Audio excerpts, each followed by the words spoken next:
yego birashoboka kongera kubona abo twaburanye nabo birashoboka.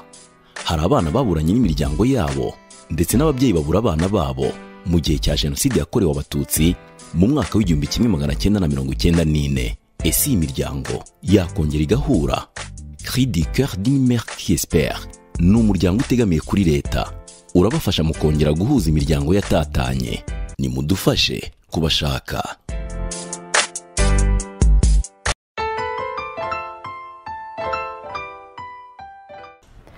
Muraho neza bakunzi bacu mukurikiye abacu SMS TV, mugira amahoro y'Imana. Nitwa Ufitine Asumuta, umunyabanga w'umuryango SMS, nkaba n'umukorerabushake w'uwo muryango. SMS ni amagambo y'impine, mu magambo arambuye ni cri du cœur d'une mère qui espère. Mu Kinyarwanda tugenekereje ni ijwi ry'umubyeyi utihebye. Umuryango SMS ni umuryango utegamiye kuri leta kandi udaharanira inyungu, ufite intego yo gushaka abana bazimiye mu gihe cya Jenoside yakorewe Abatutsi mu Rwanda, ukabafasha no kubahuza n'imiryango yabo.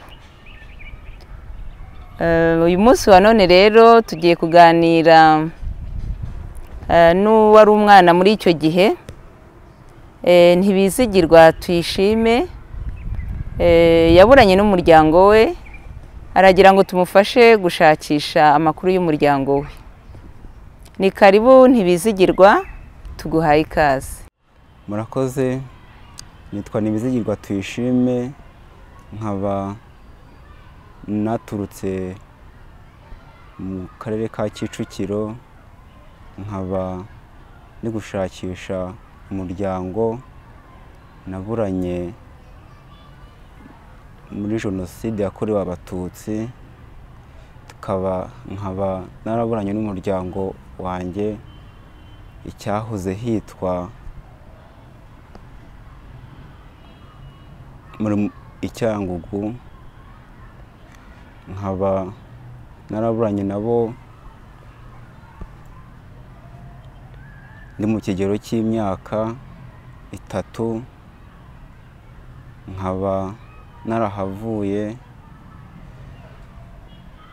Ndibuka ko yuko badukuye aho ngaho muri icyo gice cya Cyangugu batujyanye muri bisi zitwaga anatarakomo. Izo bisi zitujyana ahantu mu kigo bitaga jamu. Icyo kigo cya jamu twakibayemo tugeze igihe batujyana no mu miryango nyibamo. Ubu nkaba natanga nk'ikimenyetso abiwanjye bazanyibukiraho ko yuko ndangwa n'umutso mu gahanga, kandi nkaba nari numva mu nzozi iyo nicaye ndi gutekereza, nkaba numva narindi mu gice bita muri Gihundwe. Gihundwe niho hakunda kunzamo cyane. Iyo nicaye naba nicaye cyangwa se ndyamye muri Gihundwe, niho ndi gukeka ko umuryango wanjye waba uherereye. Nkaba nifuza ko yuko umuntu wakurikirana iyi video twazafatikanya tukashakisha tukareba ko twabona umuryango wacu. Nsubiye inyuma gatoya, ndibuka aho hantu hitwaga muri Gihundwe, hari umuntu najyaga nkunda kuhumva bita Apollinaire. Niba yari umubyeyi wanjye ntabwo mbizi, ariko uwo muntu akunda kunzamo cyane, bitaga Apollinaire, aho muri ako gace bitaga muri Gihundwe. Urakoze Ntibizigirwa, nagira ngo dusobanurire inkomoko y'amazina yawe. Ntibizigirwa Tuyishime, aya mazina yawe yakomotse he? Amazina Ntibizigirwa Tuyishime nakuze natangiye kumenya ubwenge nitwa Ntibizigirwa, ariko Tuyishime ryo nshobora kuba nararyiswe n'ikigo nanjye ntago mbasha gusobanukirwa aho Tuyishime ryaturutse, ariko ubundi nakuze numva nitwa Ntibizigirwa. Nshobora kuba nteganya ko yuko ariyo ryaba ari ry'ababyeyi. Rero watubwiye ko wagiye mu kigo cya jamu ukaza kuvamo ujya mu muryango, kurerwa mu muryango. Ese ikigo wakivuyemo ryari? Umuryango wakujyanye wari utuye he? Ese umaze kugera muri uwo muryango ni ubuhe buzima wabayemo? Ntabwo usobanurira abakurikiye inkuru yawe. Imaze kugera muri jamu nahavuye 2003 banjyanye mu miryango irera abana. Uwo muryango nawugezemo, umuryango wanjye uherereye i Nyanza mu karere ka Nyanza. Aho umubyeyi akaba yitwa Mukabacondo Perusi.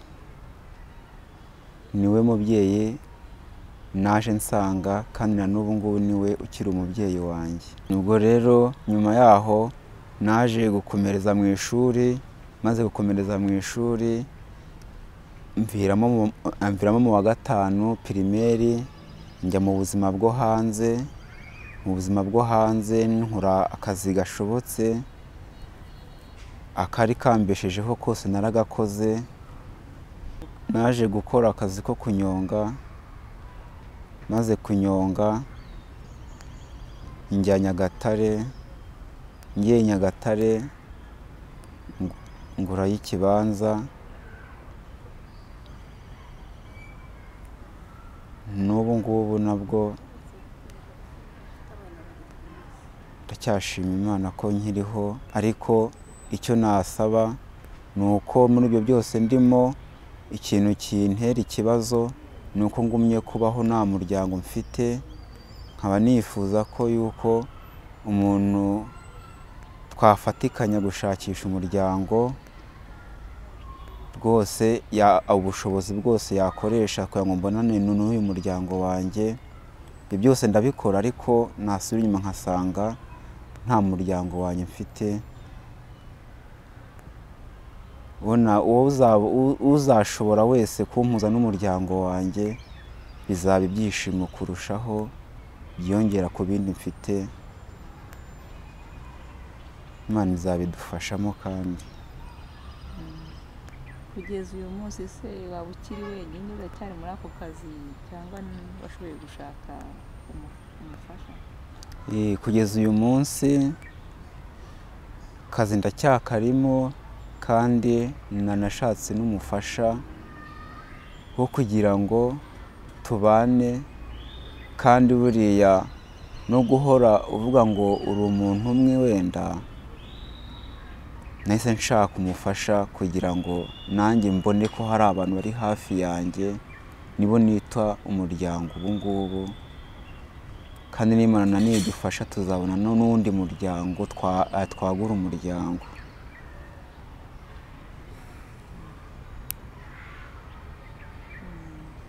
Mu gusoza, niba ari icyo wabwira abakurikiye inkuru yawe wakivuga kugira ngo tujye ku musozo.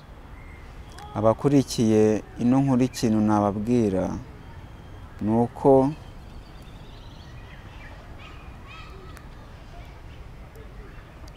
uko numvise uyu muryango nawurangiwe n'umuntu twakoranaga, ko yuko uyu muryango ufasha abantu ukabahuza n'imiryango yabo. Icyo nasorezaho ni uko uyu muryango nyamara kuwumva byanteye ibyishimo mu mutima wanjye. Numva ko yuko uko byagenda kose Imana izadufasha twese tugafatikanya. Uyu muryango Imana yakoreyemo wo gushakira abantu imiryango yabo bakabahuza, numvise binteye ibyishimo. Ndavuga ni nanjye nzakoresha imbaraga zishoboka zose nzabashe guhura nabo tuganire. Icyo navuga rero ni uko Imana izadufashe tuzagira ibindi byishimo kurenza aho twahuye n'imiryango yacu. Uwiteka azabidufashemo.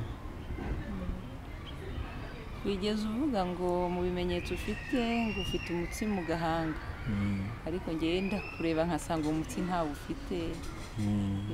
Uwo mutsi uherereye he? Nabyo turagira ngo usobanure. Icyo nakwibutsa umuryango wanjye ahantu uherereye, ikintu bazanyibukiraho kuri uwo mutsi, ndibuka uwo mutsi nari nkufite nk'imyaka 3 gutyo, kandi n'ubu ngubu ubwo nakuze iyo ndakaye uwo mutsi mu gahanga uraza, kandi n'umwana mfite nawo uzamo hano hagati. Umuryango wanjye ikintu wazanyibukiraho n'uwo mutsi wo mu gahanga. N'umwana mfite w'imyaka 3 n'igice nawe nkunda kumubonaho nkavugana uyu mutsi sinzi ikintu usobanuye mu muryango wacu. Iyo arakaye nawe uraza, kandi nanjye iyo ndakaye unyitegereje cyane. Icyo kintu nicyo nakwibutsa umuryango wanjye ahantu uherereye. Uwo mutsi wo mu gahanga rwose bazawibukeho cyane, barebe, bazasanga aricyo kintu banyibukiraho cyane. Murakoze cyane. Urakoze Ntibizigirwa Tuyishime kutugezaho ubuhamya bwawe. Mwakurikiye inkuru ya Ntibizigirwa Tuyishime, umwana ushakisha umuryango. Yaburanye n'umuryango we mu gihe cya Jenoside yakorewe Abatutsi mu Rwanda muri 1994, ari mu kigero cy'imyaka 3. Nta makuru yiyiziho, gusa icyo yibuka kimuzamo kenshi nk'uko yabivuze ni izina Gihundwe ahari muri Cyangugu. Nanone akibuka izina Apollinaire, ariko mu bwa Apollinaire w'Igihundwe ntabwo azi ngo ni papa we, ntabwo azi isano bafitanye. Gusa yatubwiye ko iyo aryamye Gihundwe na Apollinaire bikunda kuza kenshi mu mutwe we. Nta makuru afite rero ku bijyanye n'amateka ye, ariko nk'uko yabivuze umubyeyi we aramutse akiriho ngo yamwibukira ku mutsi wo mu gahanga. Iyo yabaga yarakaye, n'ubu ngubu yarakaye, hari umutsi wo mu gahanga uhaguruka ukabyimba. Ubwo rero nk'umubyeyi nta mubyeyi uyoberwa umwana we, aramutse akiriho yahita mwibuka Ntibizigirwa, kandi akeka ko izina Ntibizigirwa ko ryaba ari ry'ababyeyi be bamwise, ko na kera kose yahoze yumva bamuhamagara Ntibizigirwa. Gusa Tuyishime niryo rije, nijya atumva neza aho ryaturutse.